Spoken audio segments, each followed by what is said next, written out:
Mayor Savage, we are streaming. You can start the meeting. All right, good evening, everybody. It's February the 13th, Valentine's Eve, and we are spending it in council. I want to call the meeting to order and acknowledge that we are in Mi'kma'ki, the traditional unsurrendered land of the Mi'kmaq people. I'm going to introduce each councillor, just what we do when we're virtual, to make sure that we can see and hear them and that they are getting the message. Deputy Mayor. Good evening, Mr. Mayor, colleagues and staff. Awesome. Councillor Hensby. President accounted for, sir. Thank you. Councillor Kent.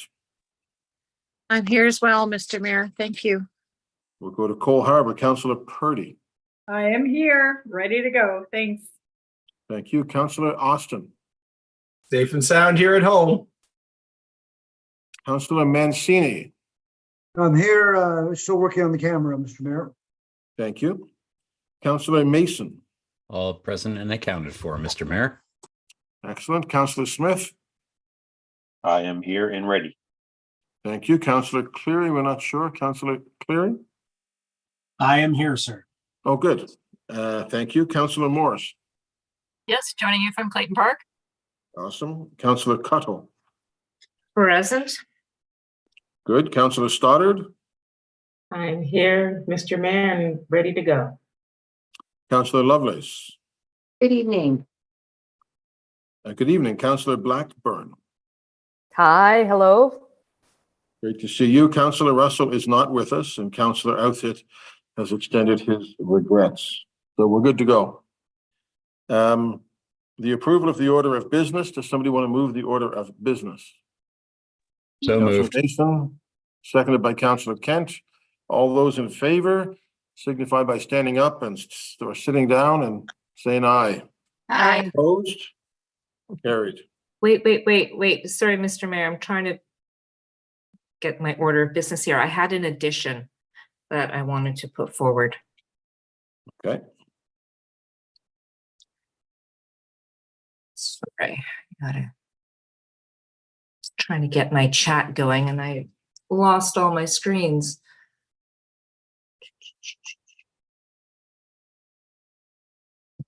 I would like to make a motion for an addition to the agenda to waive Section 17 of Administrative Order 1 respecting the procedures of the council, requiring a staff report from the Chief Administrative Officer, and to direct the Chief Administrative Officer to extend the Housing Accelerator Fund public engagement deadline by 1 week so it concludes on February 23rd, 2024 instead of February 16th, 2024.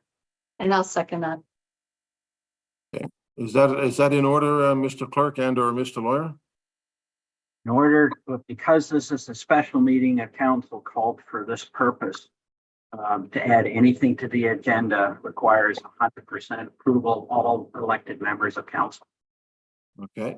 And so that would include Councillor Outhit, but it would not include Councillor Russell, who's on a leave. It would include Councillor Russell, even though he's on a leave. Because he always has the right to attend if he wishes. So we would need approval of everybody. I'm not sure if the clerk has received approvals or not. Mr. Clerk, have you received approvals from Councillors Outfit and Russell? Recording in progress. I have not received copies of those approvals. So without those, voting here is irrelevant because we haven't got the other two people who are members of council, correct, John? Correct. You know, with notice, they may have decided to attend and may have an issue with it. I'm not sure, but that's why the charter requires 100% approval. I see Councillor Russell. Councillor Russell, do you approve of that? I do. Okay. And do we have word from Councillor Outfit? I did receive a text from Councillor Outfit that he would support this, but I don't know. I sent the text to Ian. I don't know if that's enough or if Ian has received a note from Tim.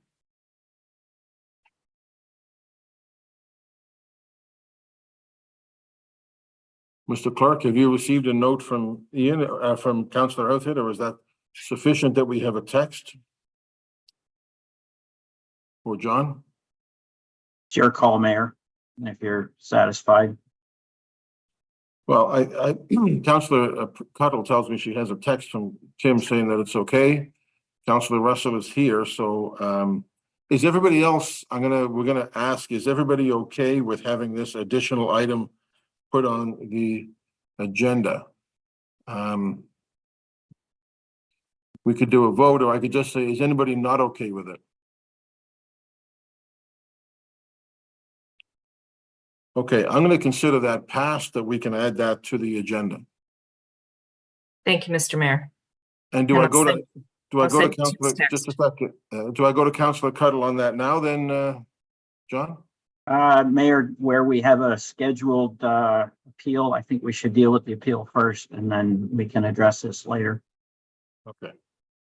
Excuse me, Mr. Mayor, will we also address petitions after our special hearing? So I think to have petitions, it's the same rule, right, John? We have to have approval. It is require approval to add any additional business.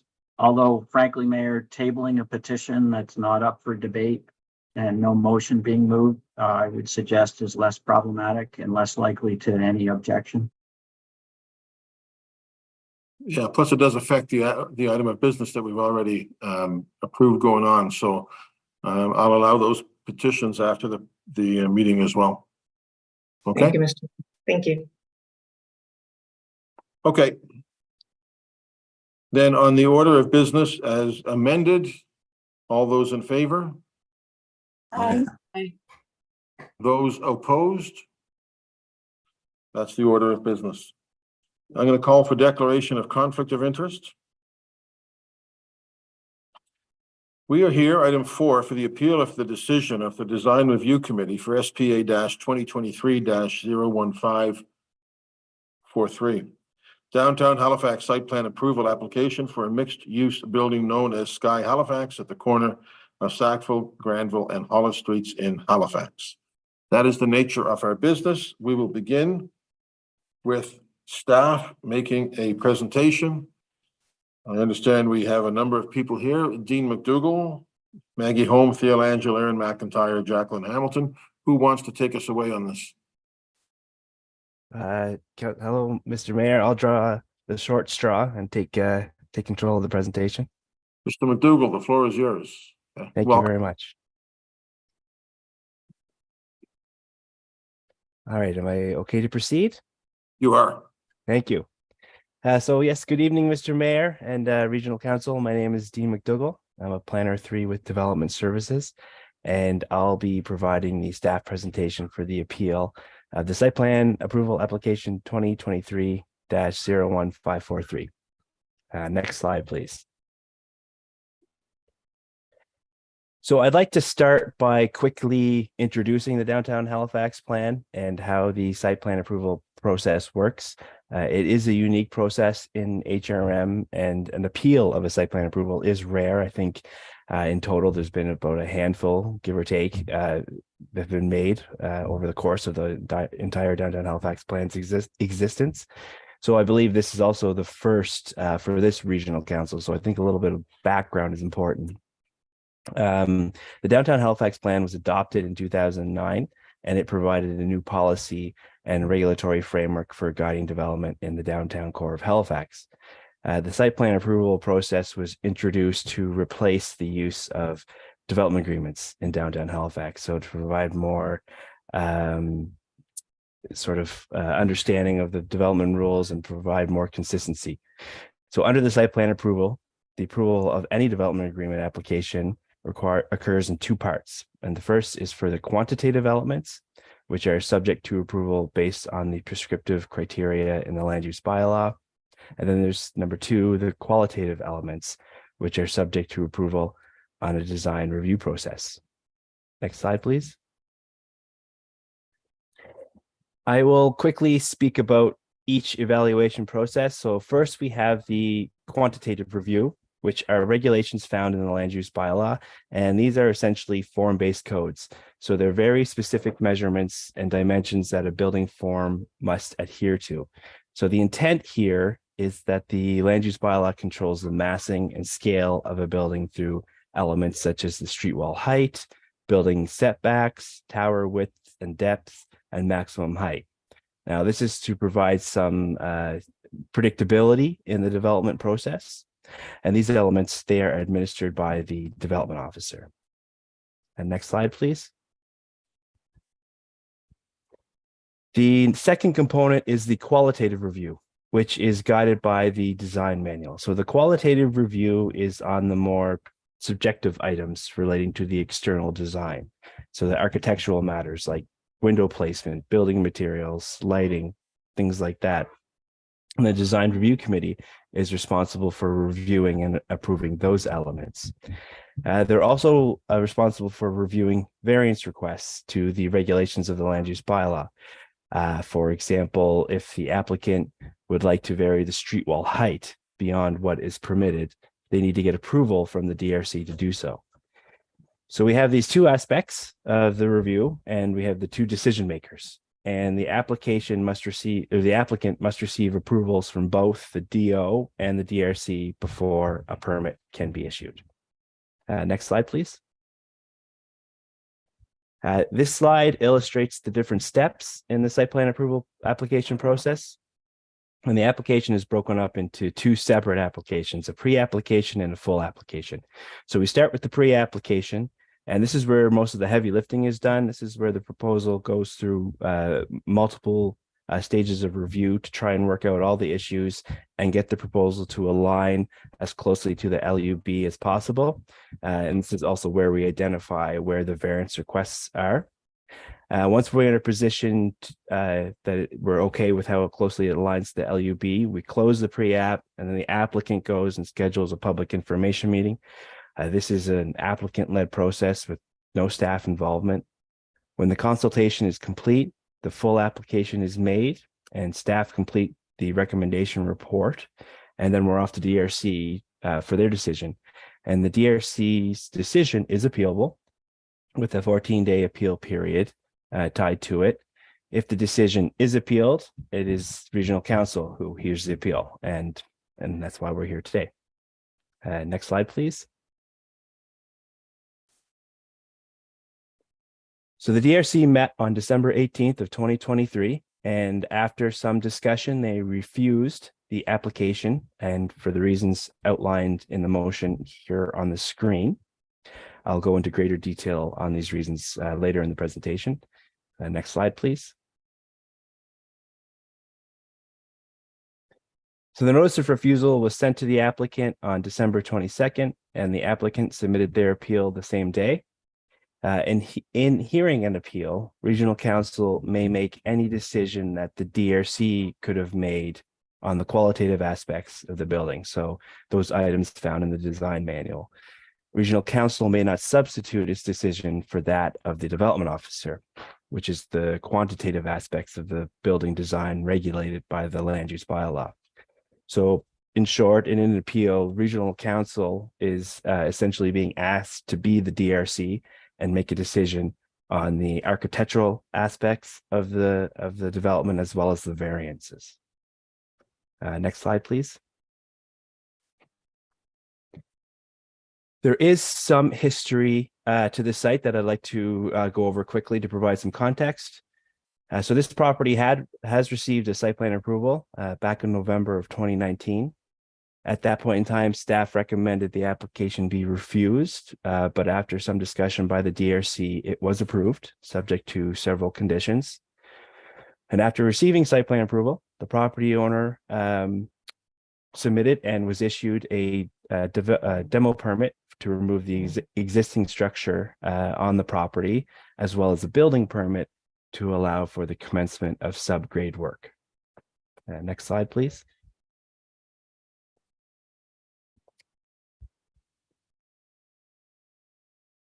Oh, is your slides? It should be on.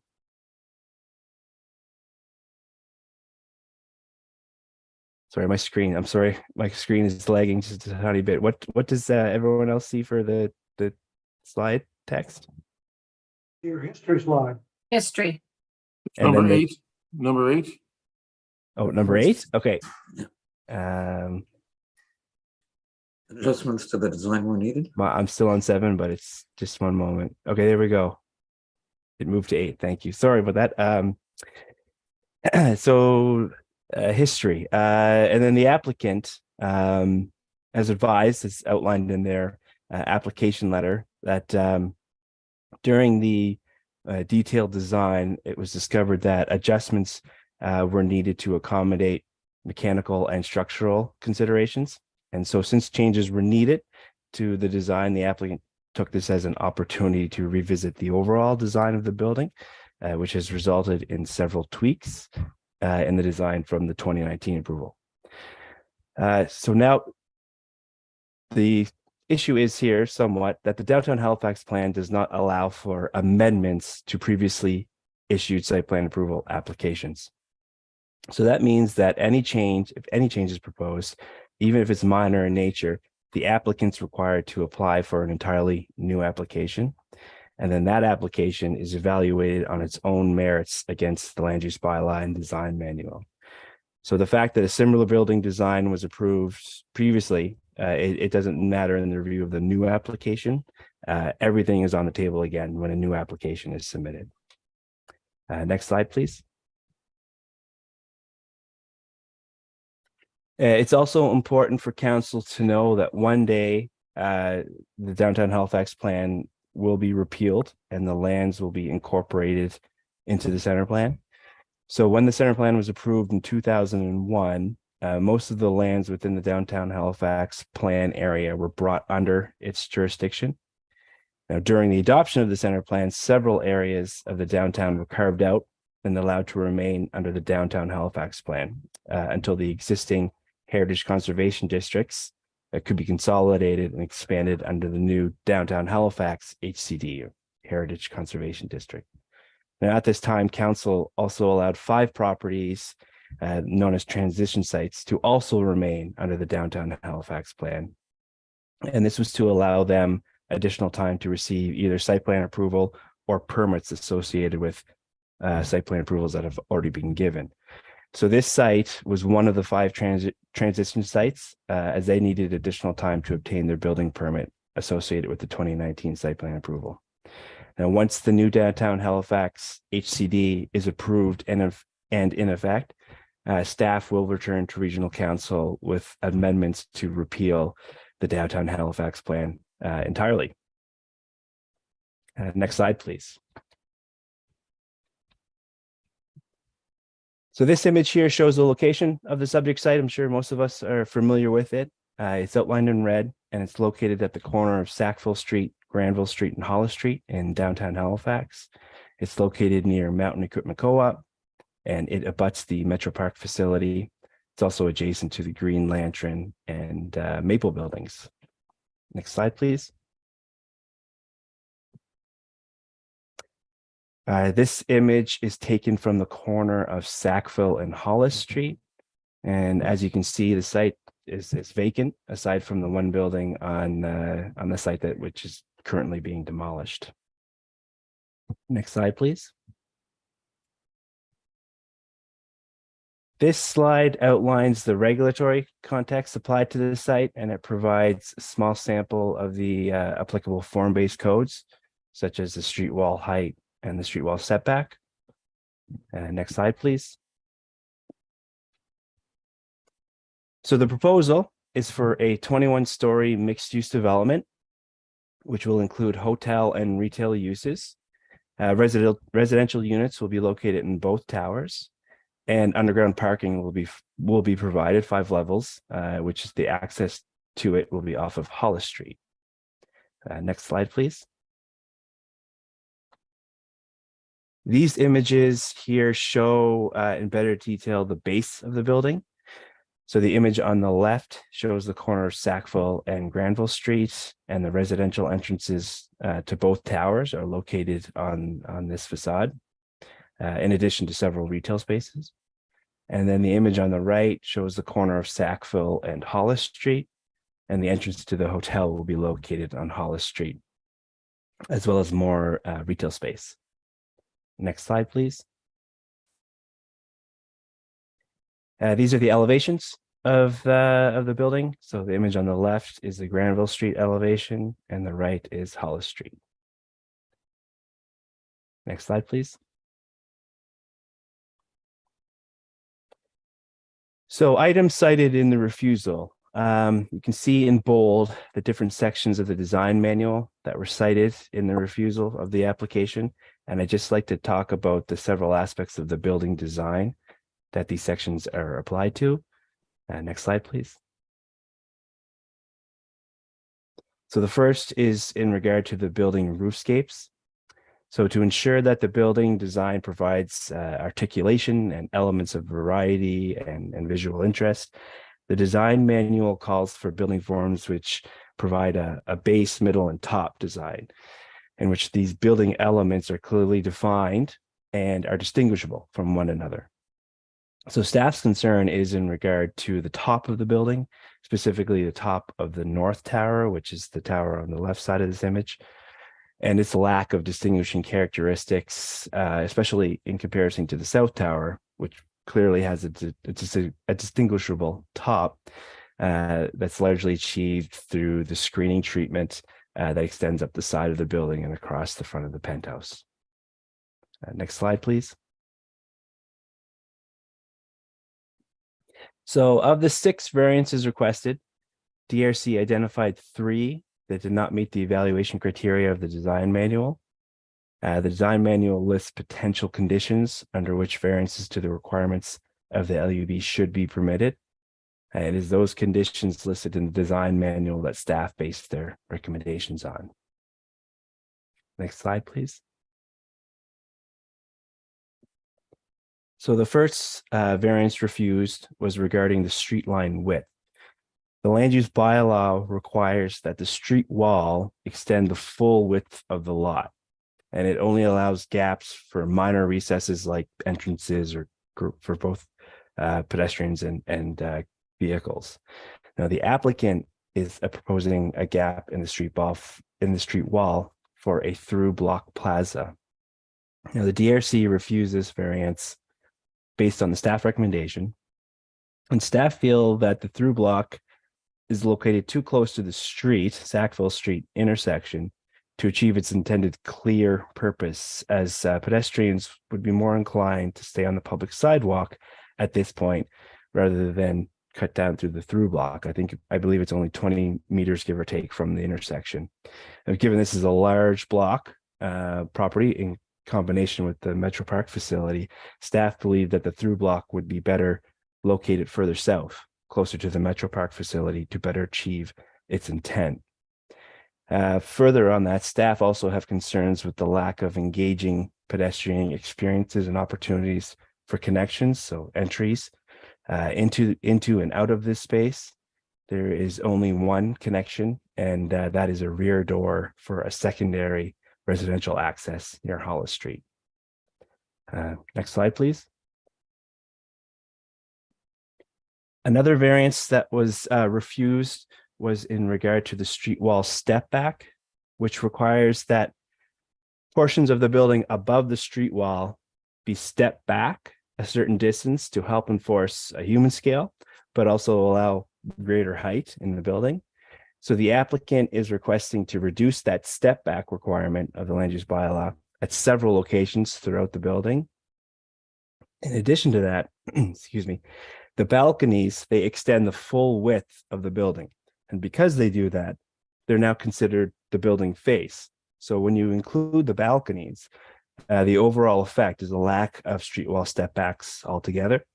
So this massing is inconsistent with the built form, the base, middle, top objectives of the downtown plan, which is important because the step backs above the street wall, they're a fundamental guiding principle of the downtown Halifax design manual. So staff had no other option but to recommend refusal for this variance. Next slide, please. So the last variance was in regard to the tower width and separation.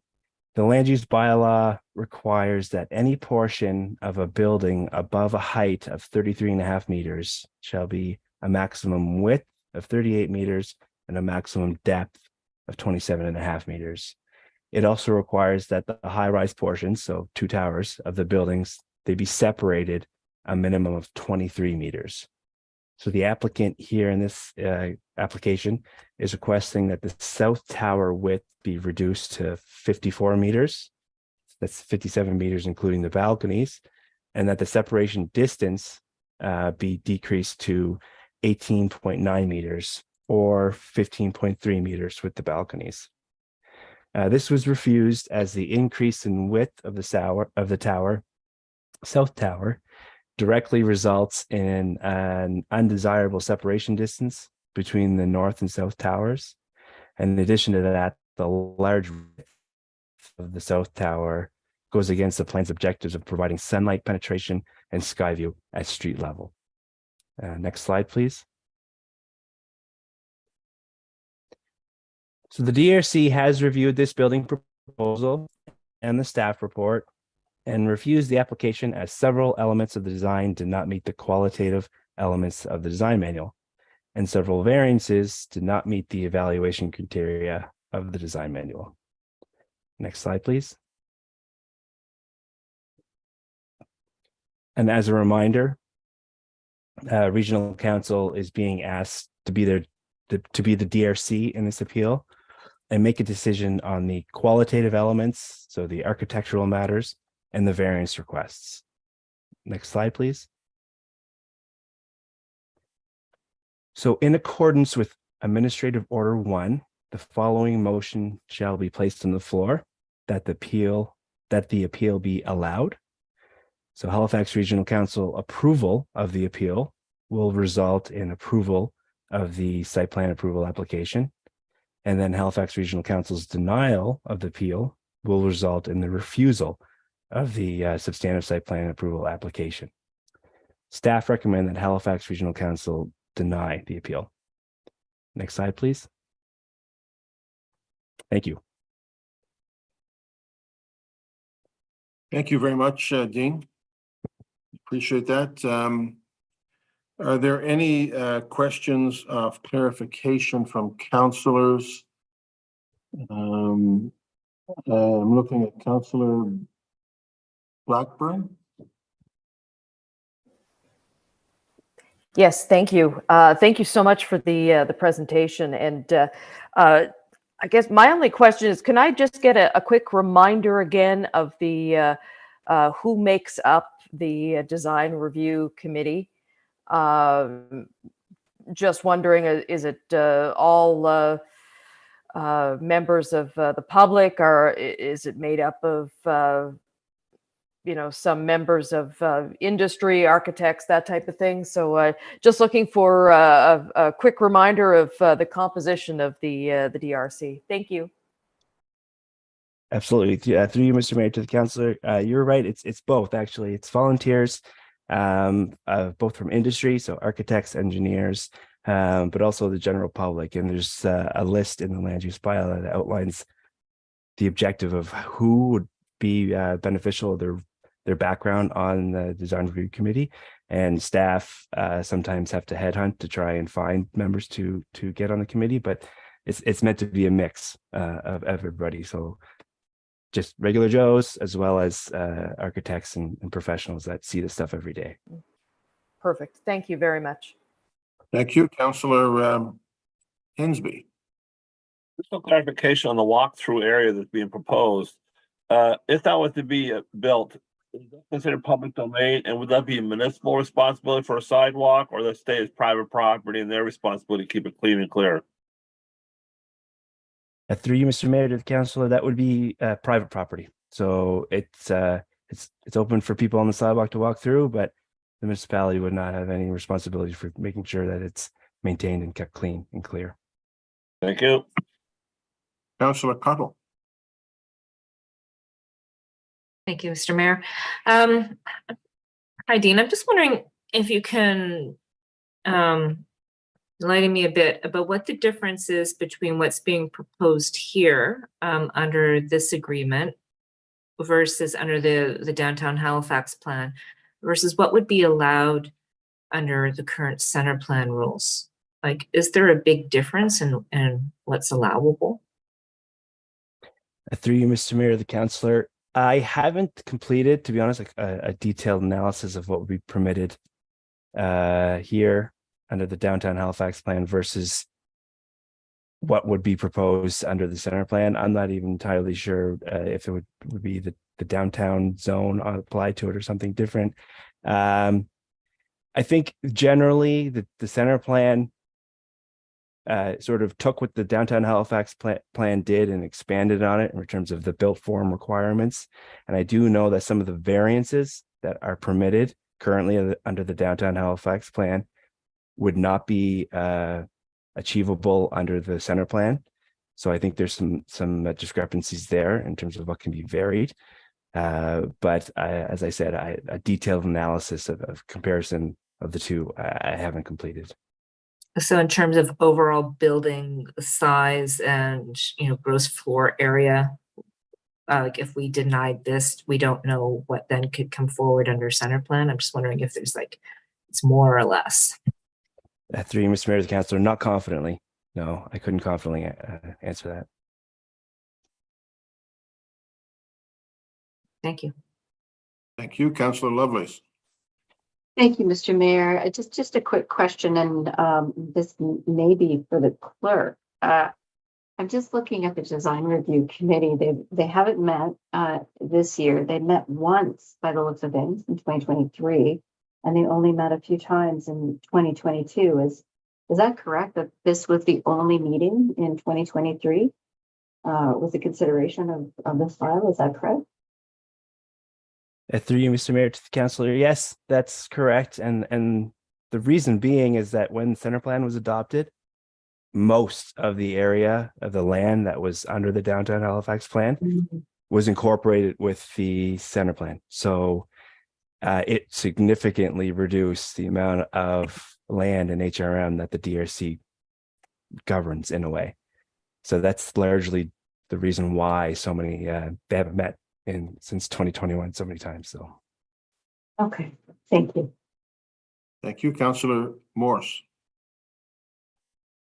Thank you, Mr. Mayor. And this is a really unusual one. Is the staff recommendation totally separate from the design review committee's recommendation on this, or what is the overlap there? Thank you. Through you, Mr. Mayor, to the councillor. So staff put forward a recommendation to refuse it, and after some discussion, the DRC accepted that recommendation and took the exact wording of the recommendation and voted on that in their motion. Okay, so the staff recommendation came first, and then the design review committee backed up the staff recommendation. That's correct, yes. Okay. Thank you. Thank you, Councillor. Nobody else with questions of clarification? We have opened the appeal hearing. We will hear from the appellant, which is United Gulf Developments. I believe we have Jacob Ritchie and Ian Watson with us. I see you gathered very comfortably together in a room there. Good evening, folks. Thank you for joining us. The floor is yours. All right. Thank you, Mr. Mayor, and good evening, everyone. My name is Ian Watson, partner and senior planner with Appellant Planning and Design. Thanks for taking the time on this blustery night to hear us out. I'm joined, of course, with Jacob Ritchie, president of United Gulf Developments Limited. Next slide, please. So we're here tonight to appeal the decision of the Design Review Committee regarding Sky Halifax. But first of all, I think broadly, this site is a really exciting opportunity to develop one of the last downtown surface parking lots in an area that's densely developed, add residential, hotel, commercial space to our nation's fastest growing downtown, and take advantage, of the public investment that's been made in this area. There's a bus stop right in front. The waterfront is close by, shops, businesses. It's a real opportunity here. Next slide, please.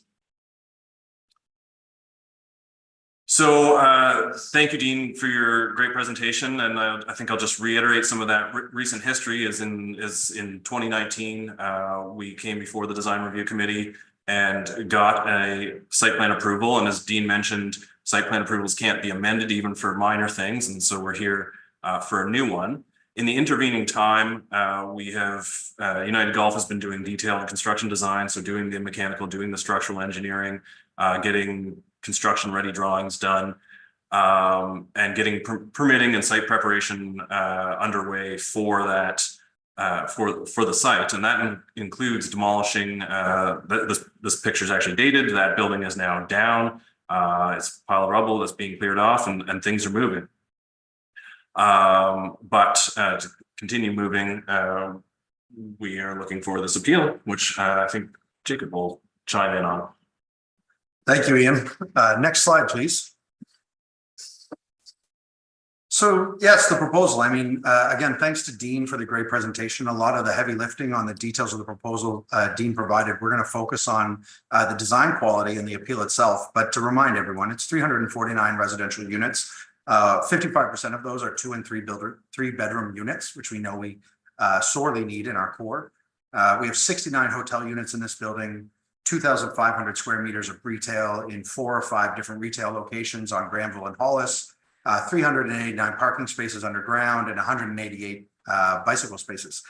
When mentioning infrastructure in downtown Halifax, Ian was clear about some of the amenities that are available, but it's also worth noting that this is on Hollis Street, a bike lane that's part of your AAA network, and really making sure that we make a building that's going to be amenable to the bikers who want to live in it is something United Golf is committed to.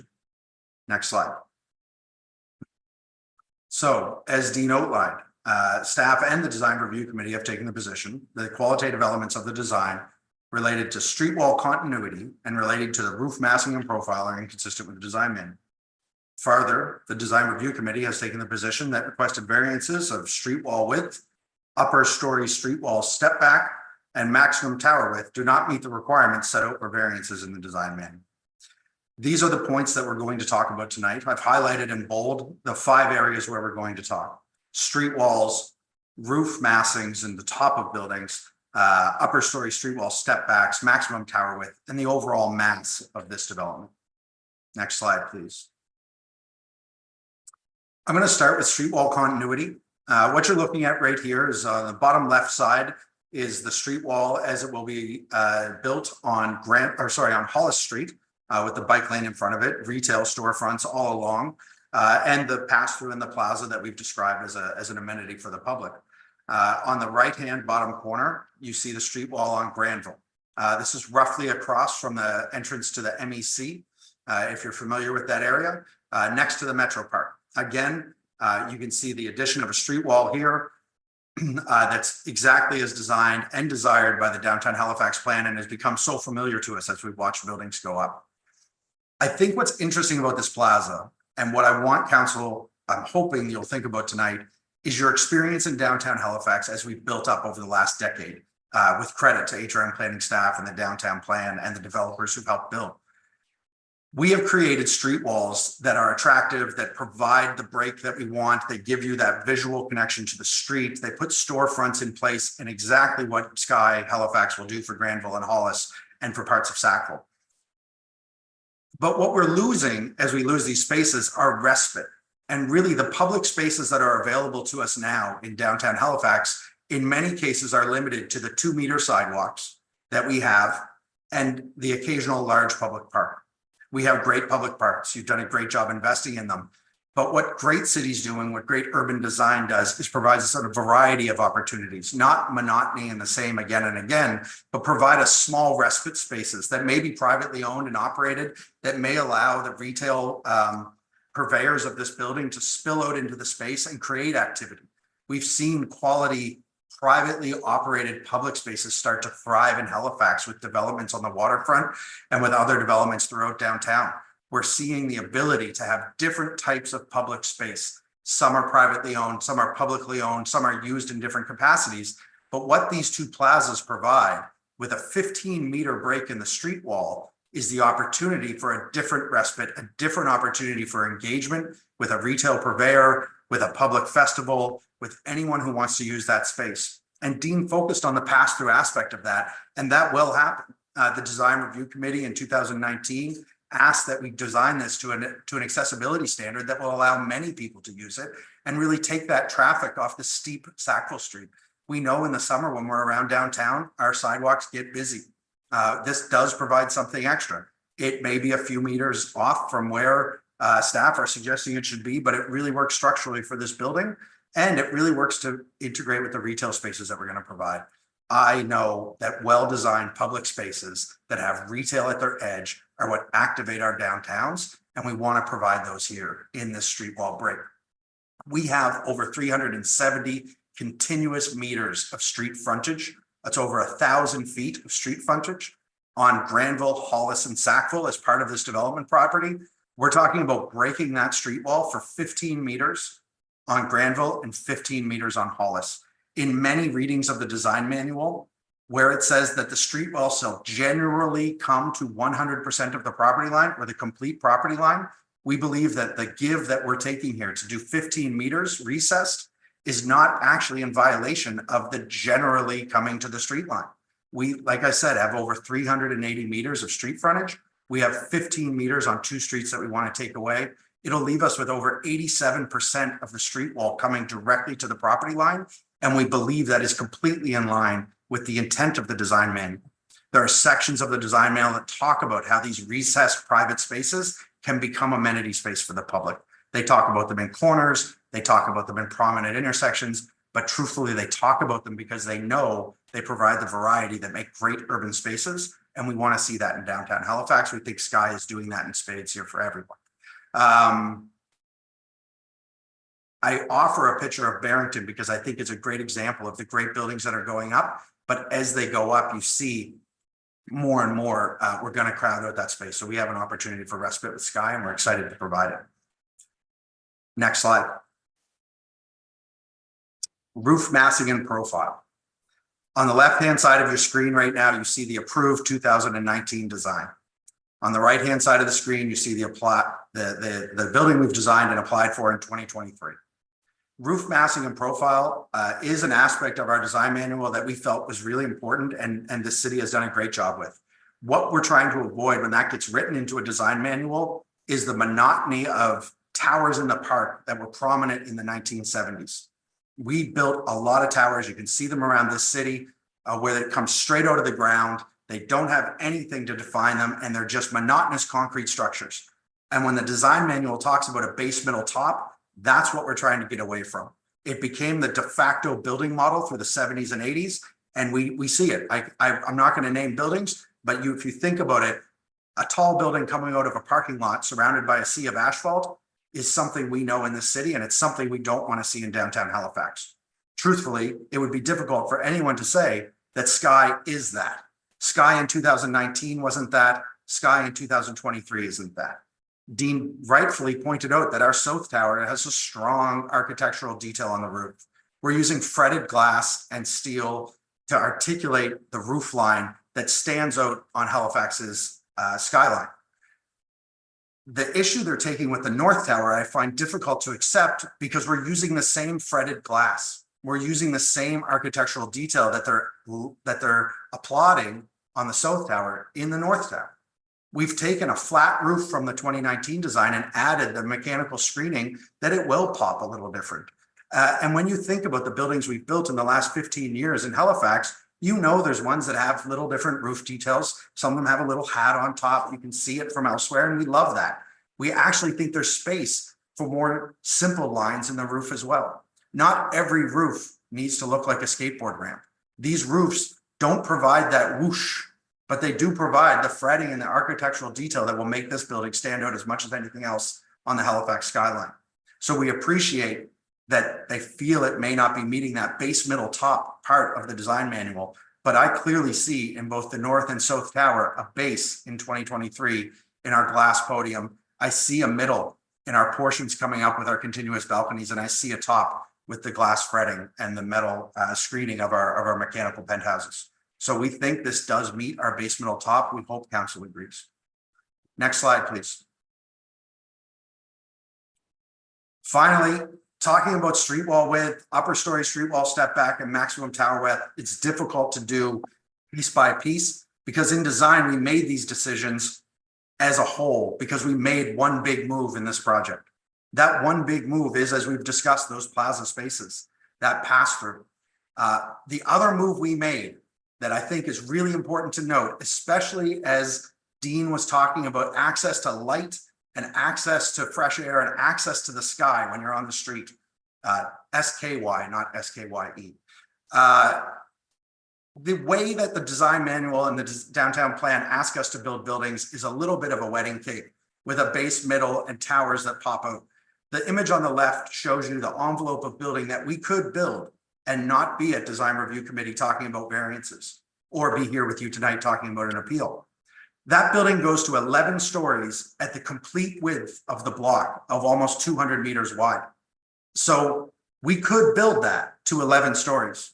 The choice United Golf and our architects and our planners have made is to take some of that volume out of the mid-rise form, because that is the volume that actually stops light and sky from penetrating to Granville and Hollis. So we take that volume out in stories 6 through 11, and we take it out for that pass through, and we have to reapply that somewhere because it's a volume of the building that we're allowed, and we want to put it somewhere else. The image on the right shows you what we've done. We've taken out all of the red. We've made the North Tower more narrow, but we've made it buildable and economical by adding back in the green. So this does add the width to the South Tower. That is an issue, but it's a variance we've requested because it makes the overall building better in its middle form. Its middle is better because we're getting this variance. And I'll say the same for the street wall step backs and the street wall width. These are all connected together. And we really appreciate council hearing us out for that opportunity. This is the building we're invested in and that we want to build. We've worked on this design for years. This is something we believe strongly in and we want to see come to fruition. And that's why we're here at the appeal. Next slide, please. Ian. I think Jacob did a really good job there of communicating how our proposed current design meets the design manual, meets the variance criteria. And I think on its own merit, it stands alone in meeting those criteria. And that's an important ability for you to be able to overturn the DRC's decision. It does need to stand alone against the design manual and against the land use bylaw. But I think there's also a practical side to all of this discussion, is that we do have an approval under 2019 site plan approval. Jacob showed the comparison there between the previous design and the 2023 design graphically. But one of the things I wanted to focus on is the numbers of it, is that in going back and doing detailed design, in using that as an opportunity to take a sober second thought at various aspects of the design, we were actually able to improve the building in relation to a lot of those variances that have already been granted. So for example, the South Tower is just over 2 meters narrower than the previous 2019 design, and bringing it in line with the maple across the street. Tower separation's wider. The street wall height is a little shorter to meet in the variance requirements, and we don't even need a variance anymore for the minimum street wall height. We fix that all together. So we've actually, through 2023 design, reduced the scope of variances that are needed. And I think that's an important consideration as well in all of this. Next slide, please. So I think in summary, Jacob did, again, a really good job there of going into the details of how this improves the architectural expression of the building, enables those crucial mechanical and structural changes to make this building even better. And at the end of the day, allowing this appeal, overturning the DRC's decision, is going to continue the revitalization, all the work that's gone into revitalizing downtown Halifax and making it the place that it is today that we weren't even considering in 2009. I think the plan's been really successful, and this is one more step in that. Thanks, Ian. I do appreciate that. I mean, we want to hit it home. We're so proud of our downtown. We want Sky to be a part of this. We believe it's an improvement, certainly over the former design, certainly over anything that's been on this site in the past. And really, these parking lots, as we all know, as we've watched over the last 10 years, 15 years, watching them turn into homes has been the most amazing thing for our city and something we should all be very proud of. So next slide. Thank you. Thank you for listening to our appeal. Thank you for being here tonight. Thank you to Dean for the presentation. Thank you to the volunteers who make up the DRC. All of these committees need their effort, and we really appreciate everyone who's had a hand in this. Okay, thank you guys very much. We have some questions of clarification, beginning with Councillor Austin. Thank you, Mr. Mayor, and thank you to the appellants for the presentation. A question, I guess, probably for Mr. Ritchie there, in terms of the plaza space, some of the description there of it being, great public space was made in the presentation.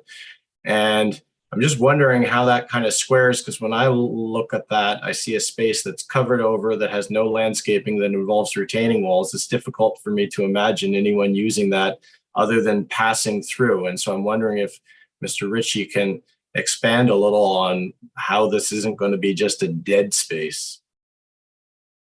Mr. Mayor, through you to the councillor, I have a substantial experience animating spaces in Halifax on the waterfront. I've been very lucky to have been part of Waterfront Development Corporation and animating space. What we know about animating space is that physical design is an important aspect, but it is paralleled by the importance of programming and commitment to activity. We all know that spaces grow and change over time. What this is on the plans you're seeing tonight and what it will actually be activated as with the retail and the commercial tenants of our building and how they want to use that space is not something I can draw into a speculative animation for you. And rather, I could, we didn't. We want you guys to know and use your imagination. You know that the spaces on our waterfront where we've had amazing times in Dartmouth and Halifax are post-industrial spaces that didn't have the pretty animations showing what they'd be, but we've all been there for buskers, for fireworks, for everything else that's happened. And I think we're seeing that now in the privately controlled open spaces that are coming around some of our newer developments like Queen's Mark. We're starting to see real activity go on around the Nova Center, where we've got spaces that are learning how to program and be that active public space, finding out what they're good at. Not every public space is Argyle Street, right? Every public space does have a contribution, something to do for our community, and we figure those out over time. So, Councillor, I appreciate the comment. We think our retail partners are going to be instrumental with United Golf in animating that space. And I think when they come in, they add the details you need to make it as inviting as it needs to be. But we can't sacrifice the accessibility through there. And that's what we wanted to display first and foremost, is that we know that'll be an accessible space where people can make their way through and again, get respite from what are busier and busier streets as more people live downtown. Thank you. Thank you. Okay, I don't see any other questions of clarification. So here is where this, as an appeal hearing, gets interesting. So assessed owners and interested parties may be able to address council, correct? Mr. Traves and Mr. McLean? Correct. So I will ask if there are any people that here that wish to speak to this tonight.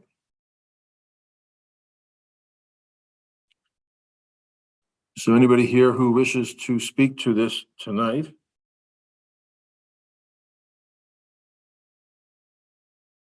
Is there anybody here? Seeing none. Can we just, Then, Mayor, can we just confirm for the record from the clerk that we had nobody signed up? Mayor Savage, I can confirm that no one signed up for this hearing, and we do have somebody at City Hall in case anybody showed up in person, and no one came to the building in person either. thank you. I'm just going to ask the municipal solicitor then to outline the process and clarify the rules that require the motion to allow the appeal to be put on the floor and what happens if they vote for the motion. Mr. Solicitor.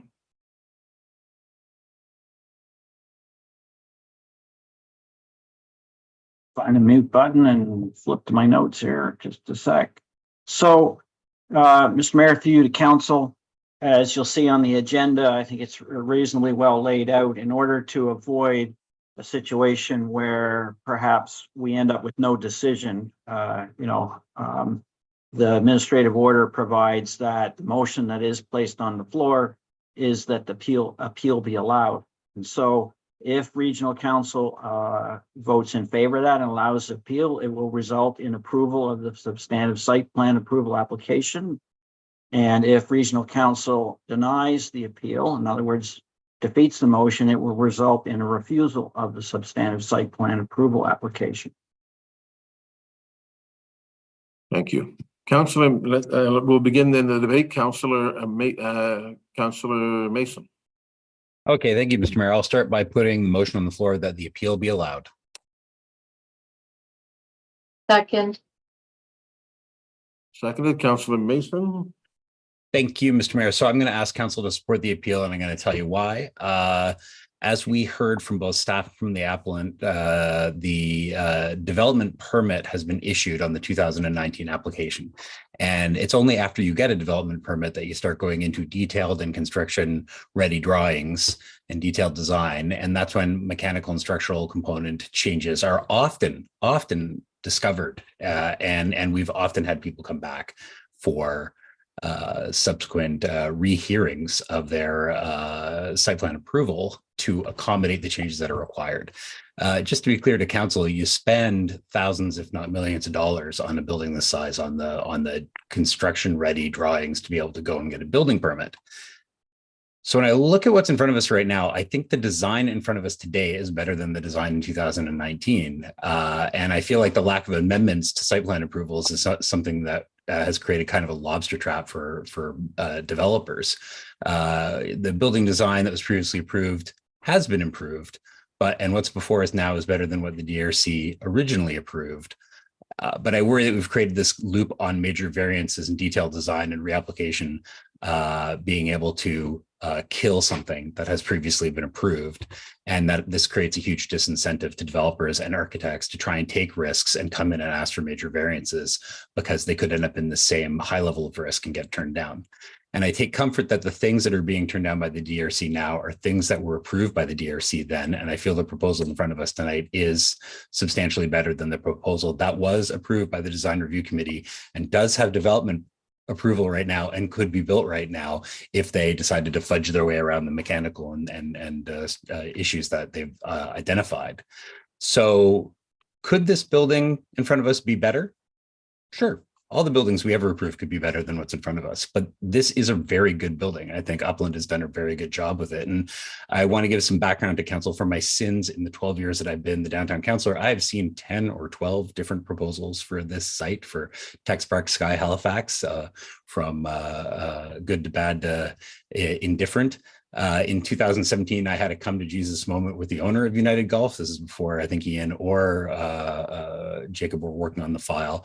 And I convinced him to come in with a building that actually conformed to the plan and to use the major variance process for things he wanted to do rather than asking for a plan amendment. And he did.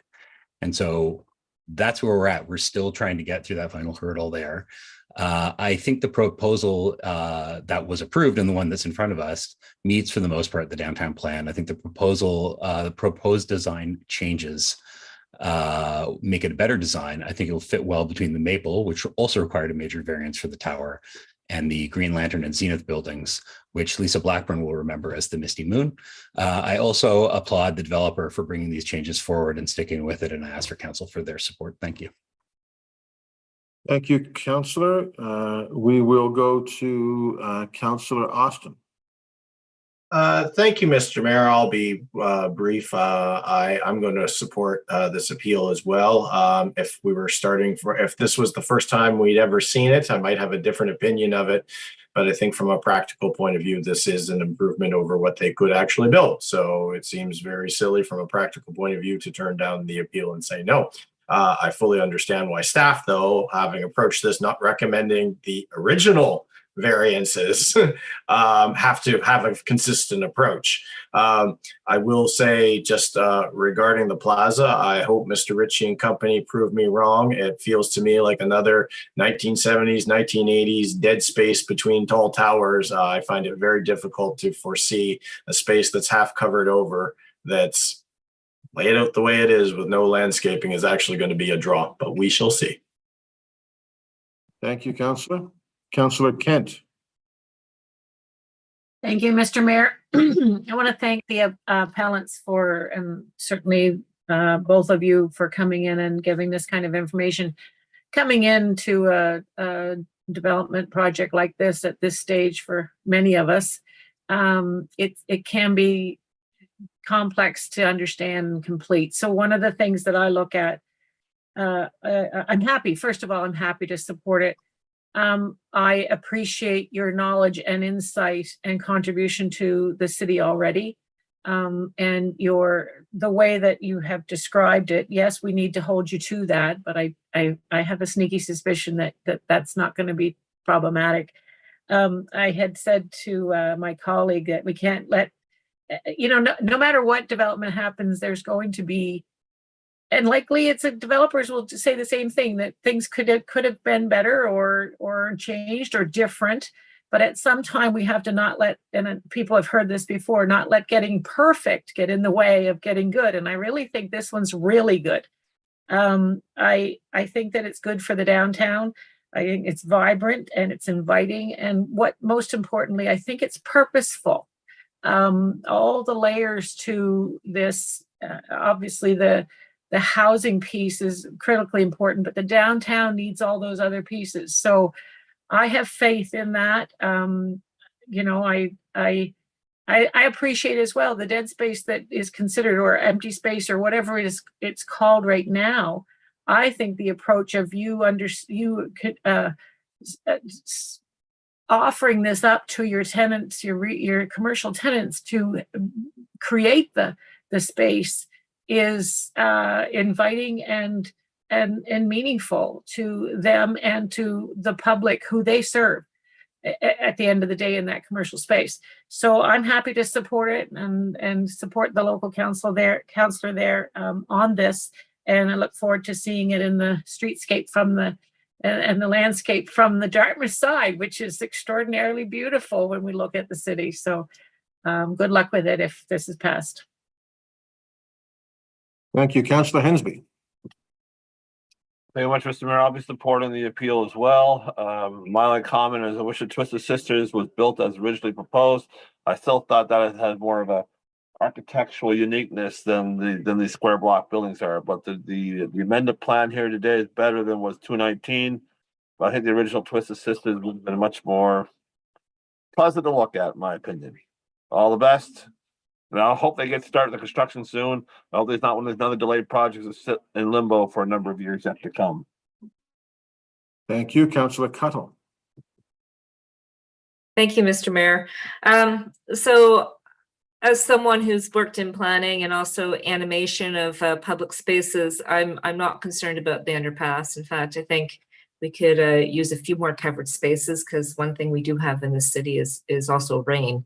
And I can see that could be a very well used space, especially if it's given to the businesses that are going to occupy it. They have a wonderful way of animating spaces, so that's not a concern.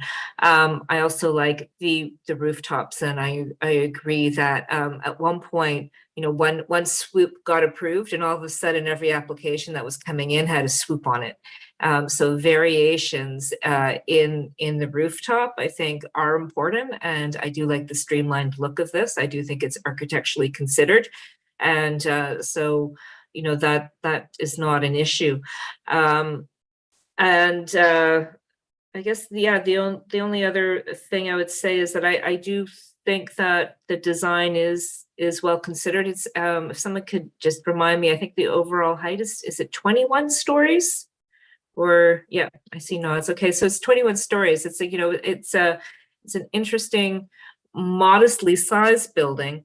which I think is going to fit well in the downtown. And I've also noted that, and I didn't quite get this from the original presentation that we had on it, but that the tower width is actually bigger than the approved. Is it going? No, it's less. I couldn't.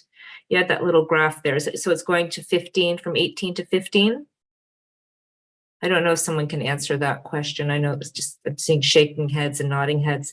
I mean, the tower width is always a concern for me about letting light penetrate onto the street level. So that would be my one concern. But I think overall, when considering the entirety of the project, I agree with what some of the other councillors have said, and it is a marked improvement from the 2019 proposal. So I will be supporting this. Thank you. Councillor Lovelace.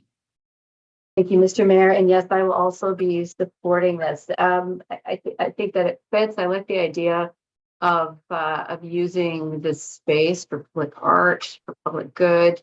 I have no issues, and I think, Jacob, you and I have talked about the clock.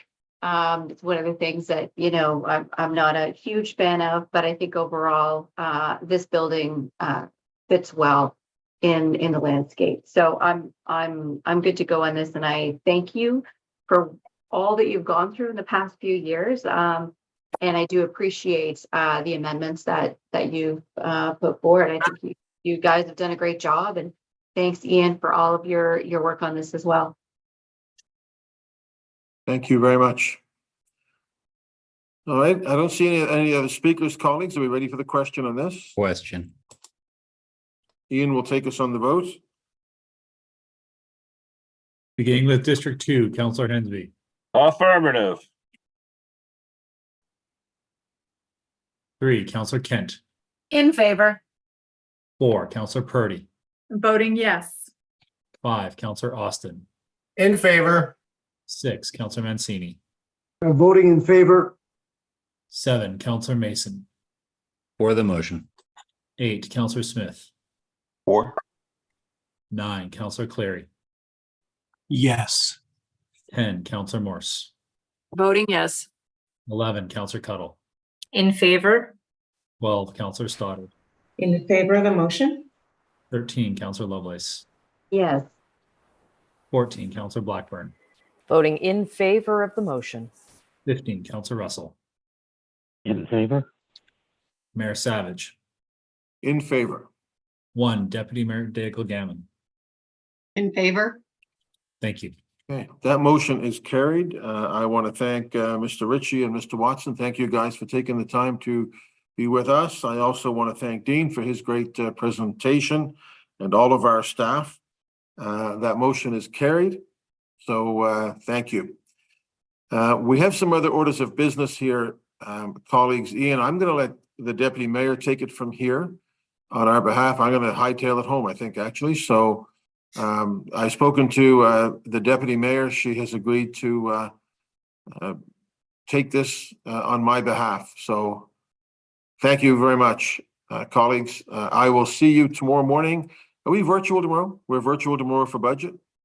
I will see you on the screen in the morning, and I'll let the Deputy Mayor take it. Thank you all very much. Thank you very much, Mr. Mayor. Drive safe. So, Ian, I believe the next item on the agenda is the petitions from Councillor Stoddard. Would that be correct? Yeah, I think the petitions can be filed. Councillor Stoddard has provided electronic copies to the clerk's office, and we do have a copy of them. Thank you. Councillor Stoddard, would you like to present the petitions? Thank you, Madam Deputy Mayor. I sent an email out to all the councillors and staff, but the gist of it is I've received 2 petitions this afternoon in connection with the Housing Accelerator Fund zoning proposals. One is in connection with Hemlock Ravine, and there's 192 signatures. And the other one is in connection with,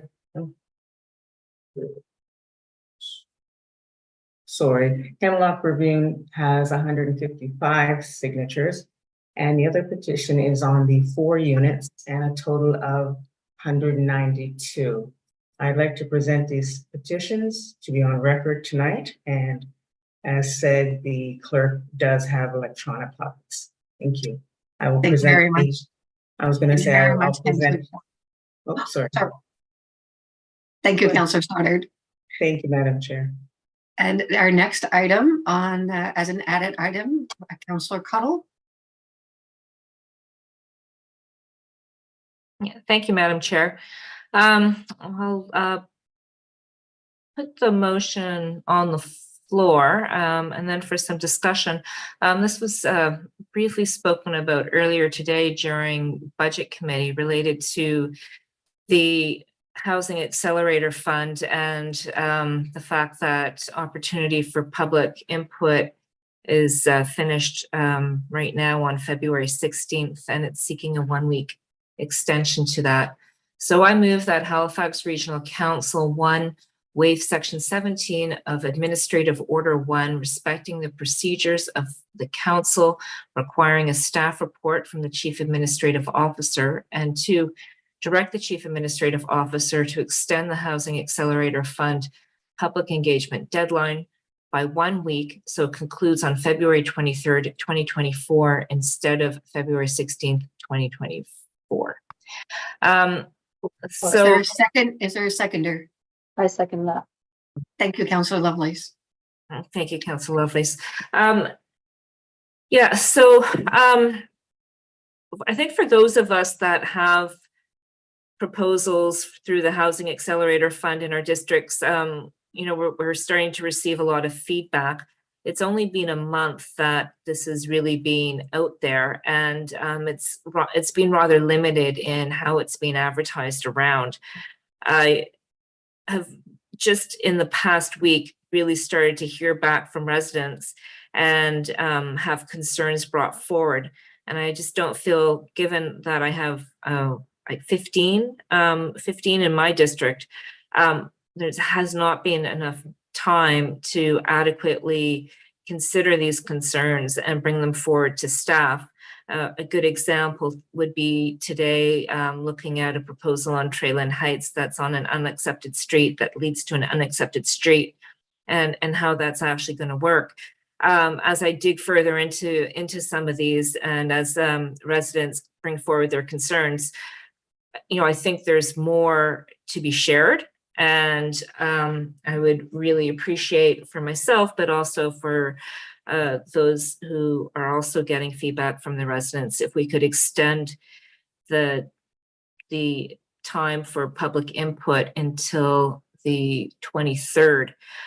If we stop the input on the 16th, it means that anything that the public submits will not be part of the report. While we have heard it will go to the clerk's office, it can be sent to the clerk's office. I don't even know if people are emailing that HAF@Halifax email, if that will continue to operate, if that will get sent to the clerks, if people have to send their information to the clerks. None of that is being made clear. And as well, we don't have a communications plan for that as well. I think it is really important that that public input is part of the official document.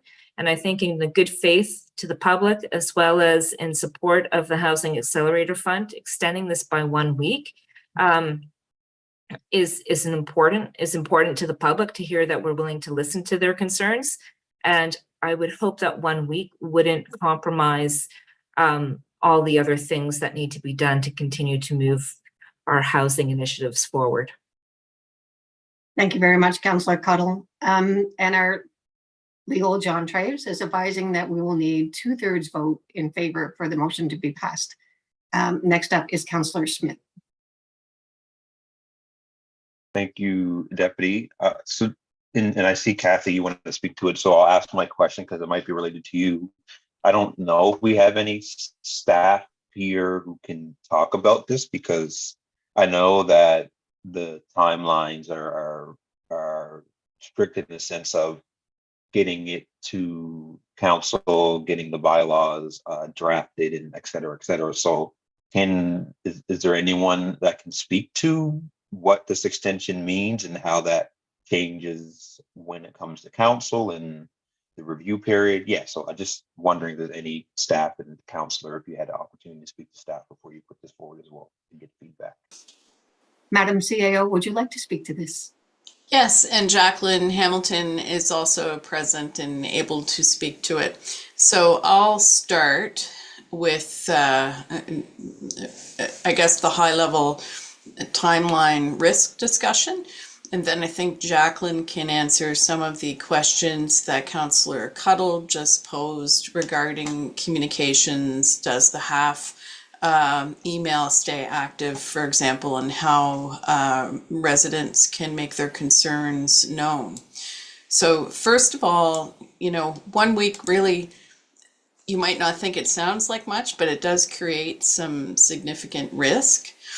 The 4 areas that we have a bit of risk, one is the federal timeline for the Housing Accelerator Fund.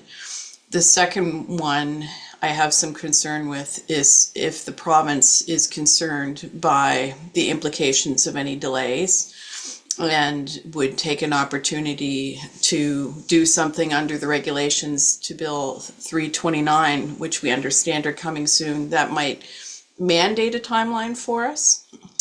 My third concern is that we could have impact on this construction season if our timelines slip. We are already seeing a decrease in major permit applications in the regional center as people are waiting to see how this concludes. The fourth thing, probably the one I have the most concern about, is if the regional plan approval doesn't get done by the municipal election and slips to the next council. So those are the risks, but I do think there might be some ways to mitigate risks if council is committed to working with staff to mitigate them.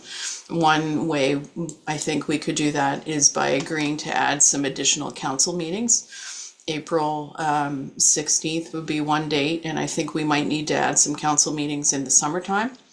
But I'm going to turn it over to Jacqueline to get her to answer the questions that Councillor Cuddle had.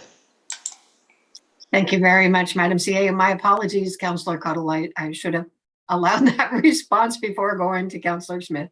Thank you for your patience. Deputy, through you to the councillor, just to the question around the communications plan.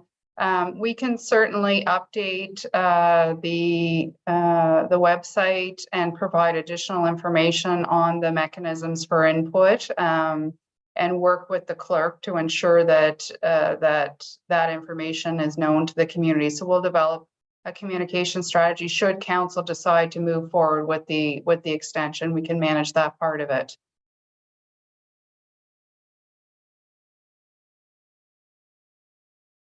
Thank you, Jacqueline. We can go now, I believe, to Councillor Cleary. Thank you, Deputy Mayor. So I share the concerns of our CAO and those that our planning staff articulated earlier today. For the reasons that Ms. O'Toole mentioned, if there are specific properties that you don't think, or residents don't think, based on the feedback coming in, even if they come after the deadline, I mean, councillors can still bring those forward and can still argue to keep those or take them off the list as necessary when staff bring forward the final report. Well, I'll be frank, I won't vote for an extension because I don't think it'll make a difference 1 week. If you're hearing from residents now and you continue to hear from them for the next week or two, you can bring those forward, as I mentioned. The deadlines are tight, and I don't want to give John Lord, the housing minister, or Premier Houston any ammunition to say, look, it's Halifax Council, look what they're doing, dragging their feet again. They don't want development. If there are things that, and most of the changes that are being proposed are really not out of line with any of our current plans, nor are they out of line with the housing crisis that we are being faced with. And so if the extension does pass, and again, it's only a week, But if we need to add more meetings, I will attend more meetings. If we need to, put more of our shoulder to the grindstone, I'm willing to do that as well, because I think this is incredibly important and we need to continue this work. We need to do it as quickly as possible. And so I won't support an extension. I don't think it's necessary, but if we do get one, then I will put 110% into whatever we have to do to make the timeline. Thank you, Deputy. Thank you, Councillor Cleary. Councillor Morse. Thank you, Deputy Mayor. I'm really on the fence on this because I'm getting so much pushback from residents. What would make me more comfortable with just not getting an extension is if I understood what we were going to do to allow more comment as we go along. So we don't know if we're going to have a public hearing. We don't know how people will be able to continue to comment other than to perhaps send their comments to the clerk. So do we know what form will we have a public hearing, and what form will that take? And is council going to be able to amend some of the projects if they're completely unsuitable? There's one project that's a high density multi-unit on a busy road that doesn't have crosswalks or sidewalks or any of that. And so that, are we able to make amendments? So are we going to have public hearings? What would they look like? And are we able to amend some of these? Thank you. I believe that goes back to you, Jacqueline. Yes, Deputy, through you to the councillor, there will be a public hearing as part of the process. So when the public engagement period closes, the next step will be for staff to consider the input that's been received from the public, and we are getting significant feedback. And then that's an opportunity for staff to actually make changes to the amendments before bringing them forward to council for first reading.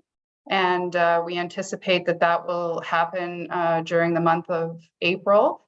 And we are looking at tentatively a May timeframe for public hearing. And then, of course, there's ministerial approval that's required of the amendment. So the timing is really compressed in terms of we're right up against the schedule with the regional plan process as well.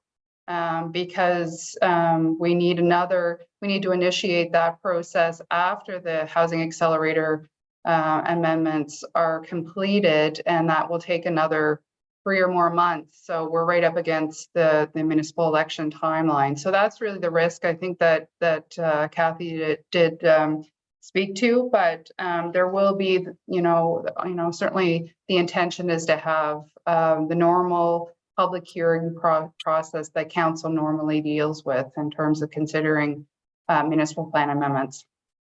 We might need a bigger room. Okay, thank you very much. Thank you. Madam CAO. Sorry, I lost my chat there for a moment. No problem. I just also wanted to note that in addition to the public hearing, the working schedule that staff have developed does allow for a couple of council meetings, more time for council to have with both the Housing Accelerator Fund amendments and the regional plan amendments in the event there are deferrals required to make adjustments.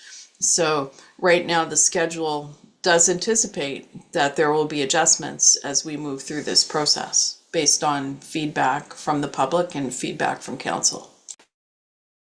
Thank you very much, Councillor Lovelace. Thank you. And thanks, Councillor Tuttle, for putting this on for discussion. As I think I said today, I don't have any of these in my district, but I'm hearing from people. I'm hearing from people, who are trying to access information. This process, when it was launched in January, doesn't appear to have had a communication strategy associated with it. And I'm just going to be frank. People didn't know how to access information. there's no clarity or visualization or even unit count for people to look at and see the before and after. There's a lot of holes in this process. And I think that risks are inherent in any kind of change, in any kind of process. You're going to have risks.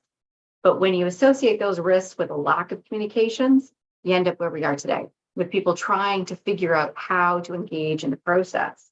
So, I feel like if staff haven't included some kind of wiggle room for this to be extended for 1 week, then I'm hearing that there is wiggle room on the other end to add more meetings and to add more conversation. So that's good. But I think we need to back up the train here a little bit and make sure that we're getting a communication strategy out the door that actually meets the needs of the community. These are full-scale changes that the community needs to understand so that they can support these changes, so they can get behind it. So, I feel like the horse is out of the barn at this point, but we've got to do a better job communicating. I feel like I've just brought Tim Outfit into the meeting. So communicate.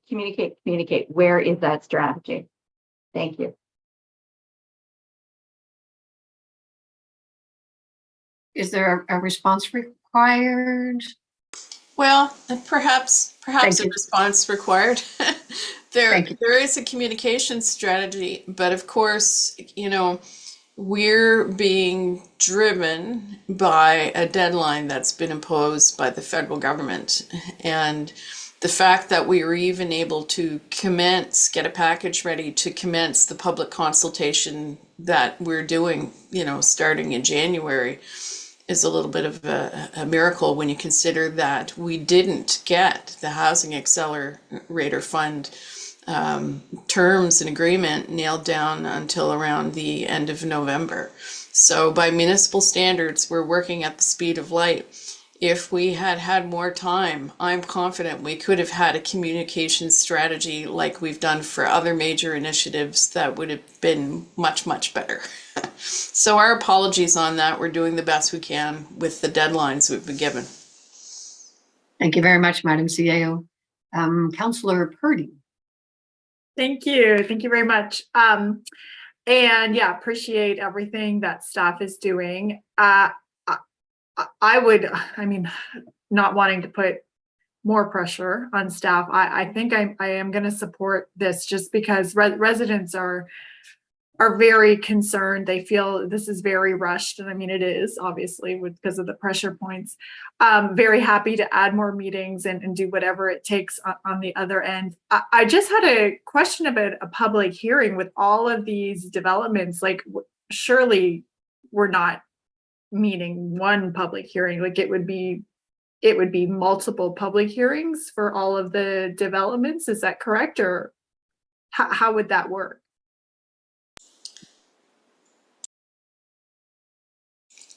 Jacqueline can answer that question.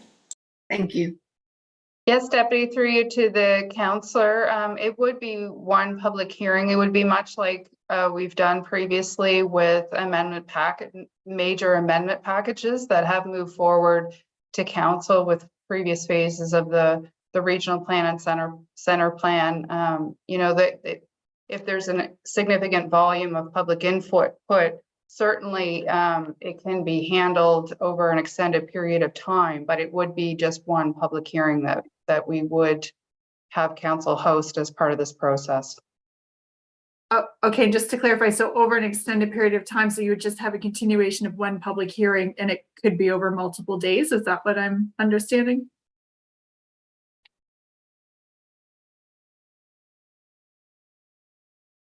Through you to the councillor, I don't think we know I guess we don't know the details yet in terms of the volume of requests we'll get from the community, but and we can certainly assess the time frame needed, whether it will extend over multiple days or over a day. We'll have a better sense of that as we get into the process. Okay, because it might turn into a public hearing sleepover of all the interested people. Okay. Thank you, Councillor Purdy. Next, we have Councillor Mason.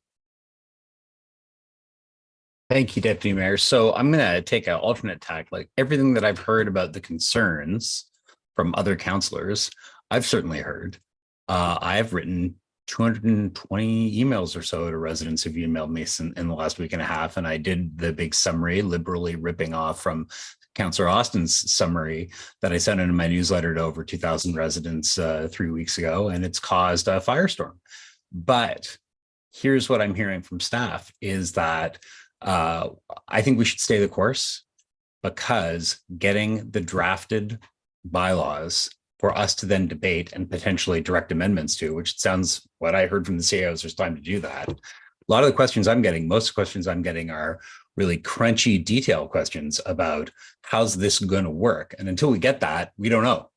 And so I feel quite comfortable. I've gotten substantial feedback, which I've been pushing it all to the staff. And we've certainly been getting a ton of information. And I know we're also going to have petitions, which I'm going to ask the residents to send directly to staff, because we won't have time to present them at council before the deadline. But I just think right now, given what we've heard, the right thing to do is to try and get this done as fast as possible and get to the next phase, which is getting the draft land use bylaw amendments public, so we can then discuss them, have first reading, and potentially amend them there. Thank you, Madam Deputy Mayor. Thank you, Councillor Mason. Next, we have Councillor Stoddard. Thank you, Madam Deputy Mayor. A lot of my points have been spoken, and I just want to let the council know that I have received a huge number of emails and letters as well. Some of them are getting a little hostile because they talk about transparency and communication.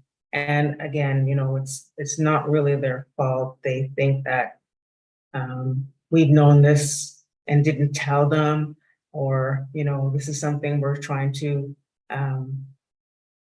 get over on us, for lack of a better term.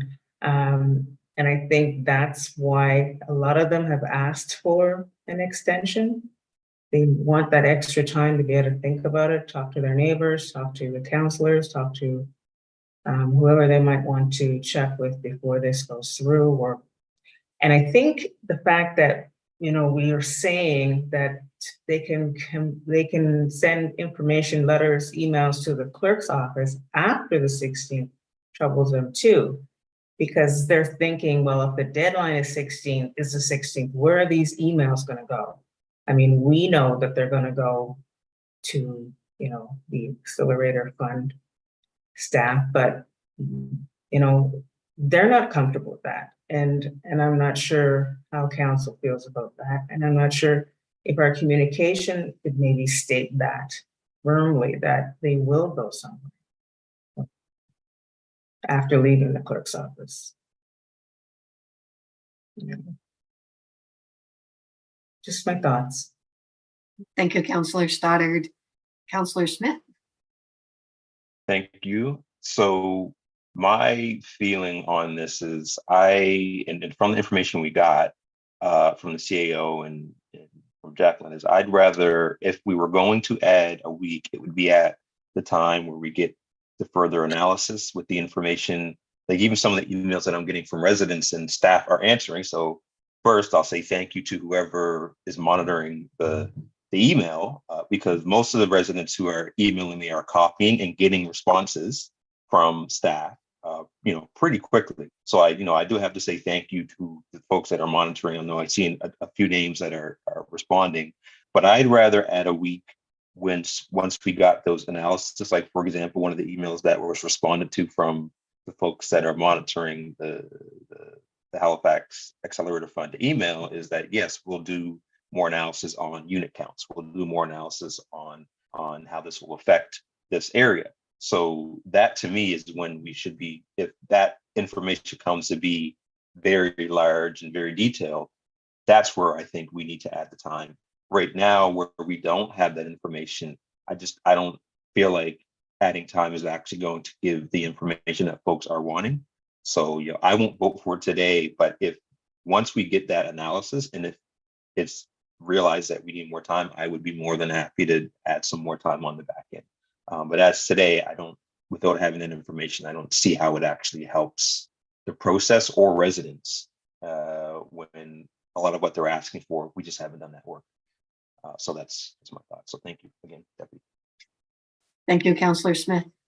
There are no other names on the list, so Councillor Cuddle to close. Thank you, Madam Chair. And to Councillor Smith's point, that's what I'm raising here, is that we haven't done the work.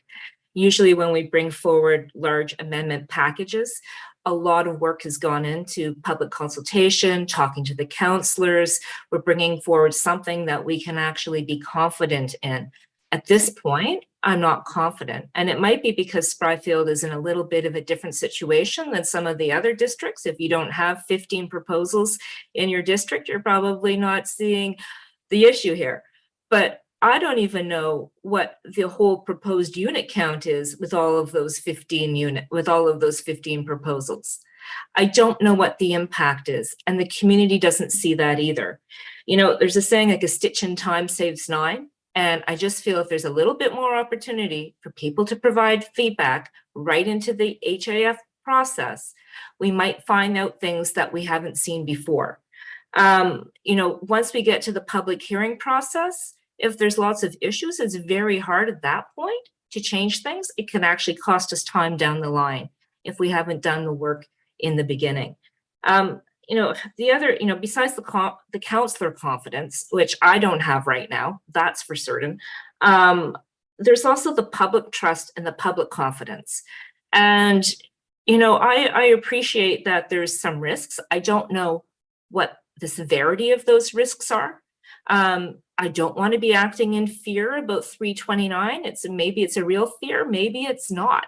We're asking for a 1-week extension here, which shows good faith to our citizens to be able to provide some additional input. And if 1 week is going to derail the entire process, then I think we have an issue anyway, because there's all kinds of things that can come up, whether it's another wildfire, whether it's a flood, whether it's like a snow bomb like Cape Breton got.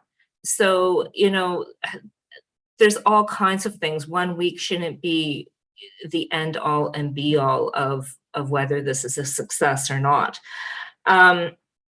So, you know, with that, and, you know, very much advocating from the point of view of needing to listen to the public, provide allowing that people to provide public input, and building that trust with our residents that we really are considering things, and we're not looking to completely, in my case, completely transform the community with 15 projects that are all above and beyond considerably what is allowed now. I would just ask for 1 more week and to allow that public feedback to come in and be fed officially into the process, not through the clerk's office and letters to council. But I really think the staff need to spend some time here in Spryfield at the very least. Thank you, Councillor Cottle. Seeing no further persons on the list, is the call for the question?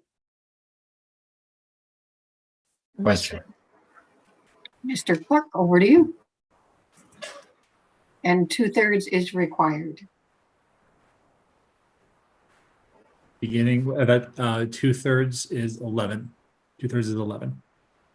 Beginning with District 3, Councillor Kent. Against. 4, Councillor Purdy. Voting yes. 5, Councillor Austin. Against. 6, Councillor Mancini. Voting against the motion. 7, Councillor Mason. Against the motion. 8, Councillor Smith. Against. 9, Councillor Clary. Against the motion. 10, Councillor Morse. Against. 11, Councillor Cuttle. In favor? 12, Councillor Stoddard. In favor of the motion? 11, Councillor Lovelace. 13. Voting yes. Sorry, Councillor. 14, Councillor Blackburn. Voting against the motion. 15, Councillor Russell.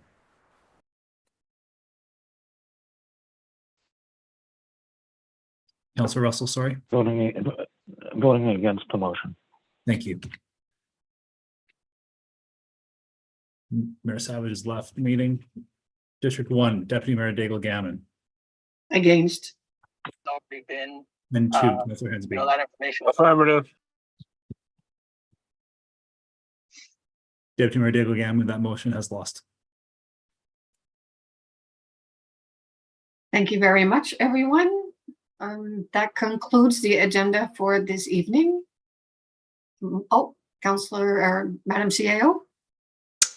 I would just wish to make a public service announcement in light of the current weather conditions. Any of you who are at City Hall, taking the meeting from there, I hope you get home safely.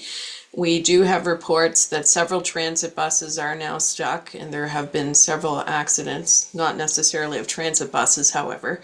We will be pulling transit service at 10 o'clock this evening. We'll be getting out a notice that we're doing that shortly.